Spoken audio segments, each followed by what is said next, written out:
अरे बड़ी बहू, वो तुम्हारी देवरानी आज किसी काम से बाहर गई हुई है, तो इसलिए एक काम करो, आज का लंच तुम बना लो। न जाने ये कैसे ससुराल में फंसा दिया है मेरे पापा ने। वैसे वैसे तो ये बहुत ही अमीर लोग हैं, लेकिन घर में एक भी नौकर नहीं है। और ऊपर से इन लोगों के नखरे, पहले सब्जी बनाओ, फिर दाल बनाओ, फिर चावल बनाओ, फिर रोटी बनाओ, फिर दूध दो इनको। और वो एक महारानी बाहर भी चली गई। उसको ये नहीं पता कि इतना खाना घर के अंदर कौन बनाएगा। मुझसे तो इतना खाना नहीं बनेगा। क्यों ना मैं एक काम करती हूँ, मैं खिचड़ी बना देती हूँ। जिसको खाना होगा तो खा लेगा, और जिसको नहीं खाना होगा वो नहीं खाएगा। मुझे उससे क्या, मैं तो बना के रख दूंगी। जिसको जो खाना हो वो अपने लिए खुद बनाए। मुझसे तो जितना होगा मैं उतना ही करूँगी। अरे बड़ी बहू, लंच में भला खिचड़ी कौन बनाता है? अरे मम्मी जी, आपको तो पता ही है, मैंने अपने मायके में कभी कुछ खाना बनाया है क्या? और आपको तो खुश होना चाहिए मम्मी जी कि मैंने कम से कम आप लोगों को खिचड़ी तो बना के खिलाई। खिचड़ी भी तो खाई जाती है ना मम्मी जी।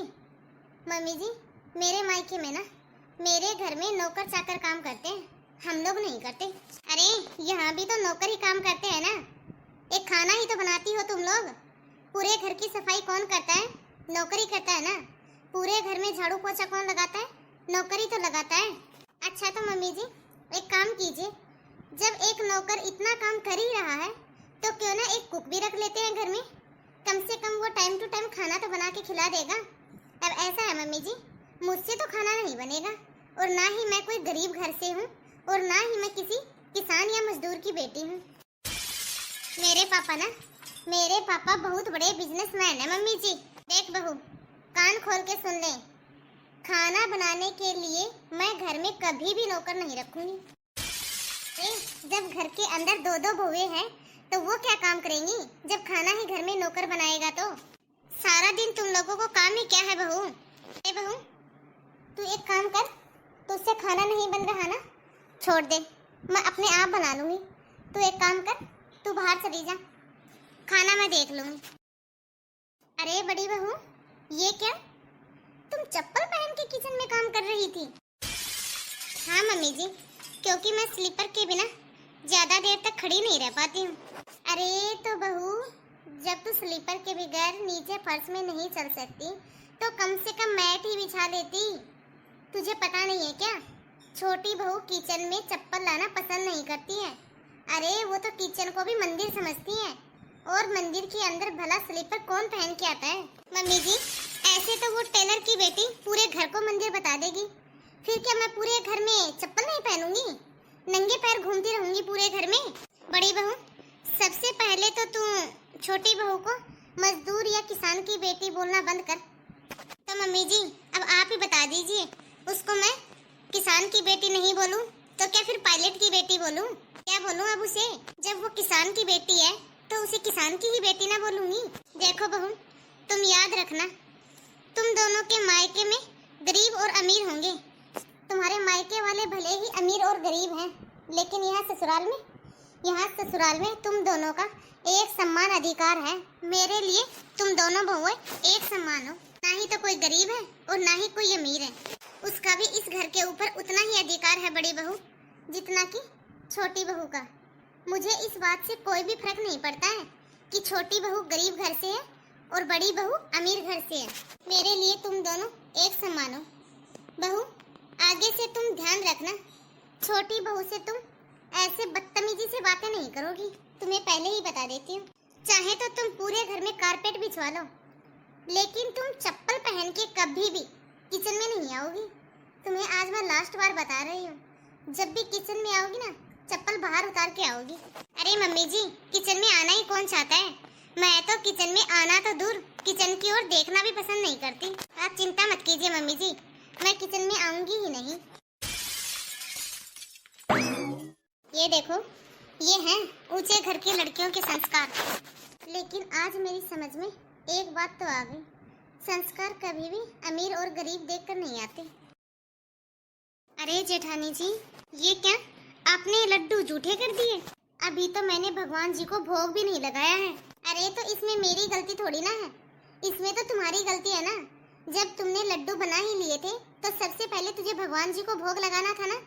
अब मुझे इतनी तेज भूख लग रही थी तो मैं तो लड्डू खाऊंगी ही ना। लेकिन दीदी, अभी तो मम्मी जी ने, पापा जी ने, दीदी ने, घर में किसी ने भी नहीं खाया है। और ये क्या दीदी, आप फिर से किचन में स्लीपर पहन के आ गए। देखो, ससुराल वालों को तुम भगवान मानती हो ना, लेकिन मैं नहीं। लेकिन मुझे जब भी भूख लगेगी तभी मैं खाऊंगी। जब भी मुझे किचन में आना होगा मैं स्लीपर पहन के आऊंगी। तुम इस घर में मेरी देवरानी हो, देवरानी बन के रहो, और मैं तुम्हारी जेठानी हूँ, तुम ये मत भूलना। मैं तुम्हारी जेठानी हूँ, नौकरानी नहीं। और दूसरी बात, यदि तुमने किचन को मंदिर बना के रखा है ना तो अपने हिसाब से बना के रखो। मुझे ज्यादा लेक्चर देने की कोई जरूरत नहीं है। मैं स्लीपर पहन के ही किचन में आती थी और आगे भी आऊंगी। मेरा जन्म तुम्हारी तरह झोपड़ी में नहीं हुआ है, समझ रही हो ना तुम। अरे तुम जैसे लोगों को तो मेरे पापा फ्री में भी नौकर नहीं रखेंगे। आई बड़ी मुझे ज्ञान देने वाली, मुझे ज्ञान देगी तुम, गंवार कहीं की। आपसे मैंने बोला था ना अलग से घर लेने के लिए, अभी तक आप हमारे लिए अलग से घर नहीं ले पाए हो। अरे तुम समझते क्यों नहीं हो, मुझे बिजनेस में भी बहुत नुकसान हो रहा है। और सबसे बड़ी बात, मैं अपने घर वालों से अलग कैसे रह सकता हूँ। मुझे इन सब बातों से कोई भी लेना देना नहीं है। अब मैं इस घर में नहीं रह सकती। यदि तुम अलग घर नहीं ले सकते ना तो कोई नहीं, मत लो अपने लिए अलग से घर। लेकिन इस घर में तो अलग हो सकते हो ना। अब हम लोग इस घर में अलग हो जाएंगे। आपके पास दो ही ऑप्शन है, या तो मैं अपने मायके चली जाती हूँ हमेशा हमेशा के लिए, या फिर आप अपने परिवार से अलग हो जाइए और मेरे साथ रहिए। ठीक है अंजलि, लेकिन मुझे थोड़ा टाइम चाहिए। मुझे बिजनेस में नुकसान हुआ है, उसको भी मुझे थोड़ा कवर करना है, जिसके लिए मुझे थोड़ा टाइम लगेगा। अरे मैं तो कब से यही सुनती आ रही हूँ। जब आप लोग मेरा रिश्ता लेके गए थे तब तो बोल रहे थे कि आप लोग बहुत रईस हो, और अब तुम मेरी अकेले की जिम्मेदारी तक नहीं उठा सकते। देखो, पापा के पास जो कुछ भी है ना वो मेरे अकेले का नहीं है। तुम्हें अच्छे से पता है कि हम दो भाई हैं, और इस घर में जो कुछ भी है ना पापा के पास वो हम दोनों भाइयों का बराबर बराबर का है, ना कि मेरे अकेले का है।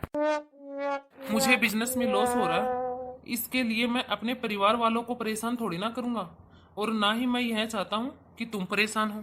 तुम्हें अलग होना है ना तो बस मुझे कुछ समय का टाइम दो। जैसे ही सब कुछ ठीक हो जाएगा ना, मैं हम लोगों के लिए अलग से घर ले लूंगा। मैं सब जानती हूँ, इन्हें ना अपने परिवार से अलग होना ही नहीं है। जब इन्होंने बहाना ही बना लिया है ना कि इनको बिजनेस में नुकसान हो रहा है, मैं अपनी मम्मी से बोलूँगी कि वो इनकी हेल्प करे। फिर देखती हूँ मैं इनको ये और क्या बहाना लगाते हैं अलग नहीं होने का।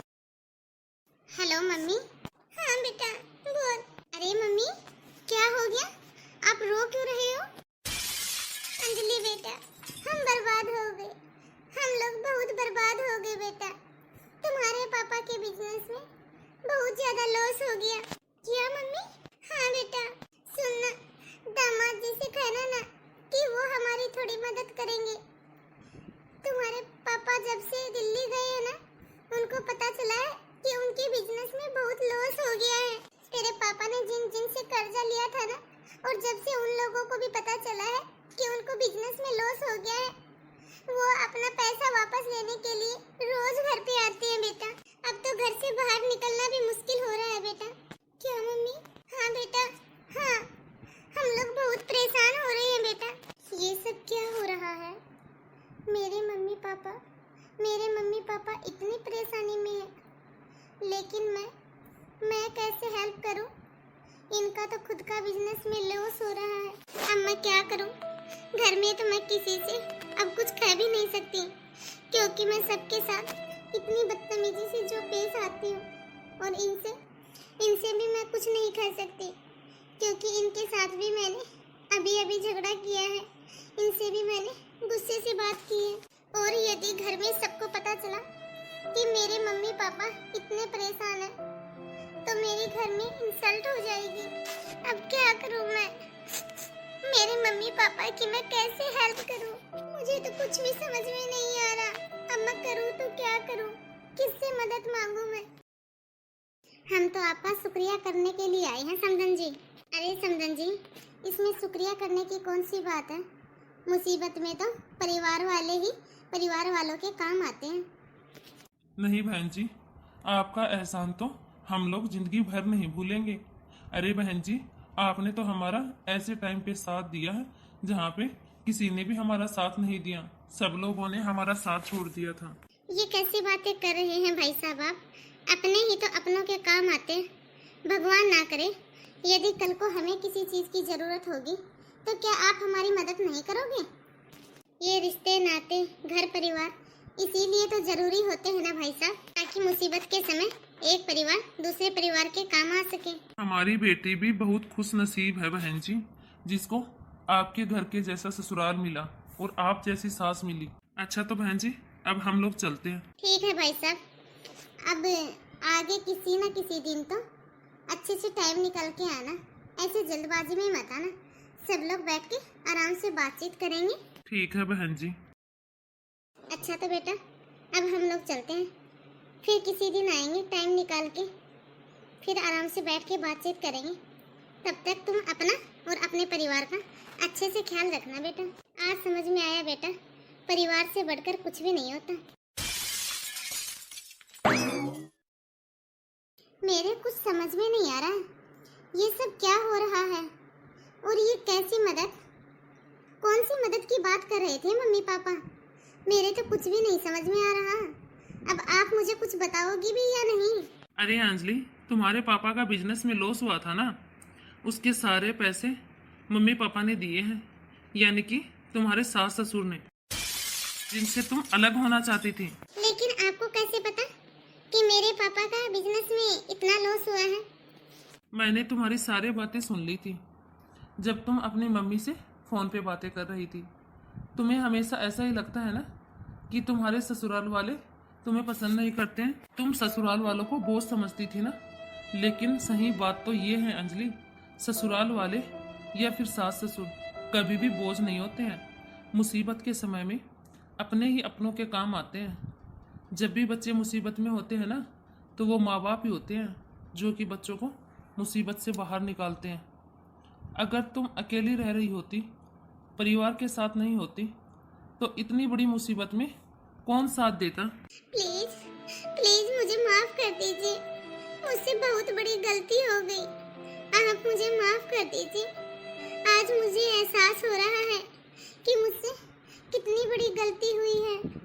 मैं आपसे वादा करती हूँ कि मैं आज के बाद सबके साथ में आराम से और मिलजुल के रहूंगी।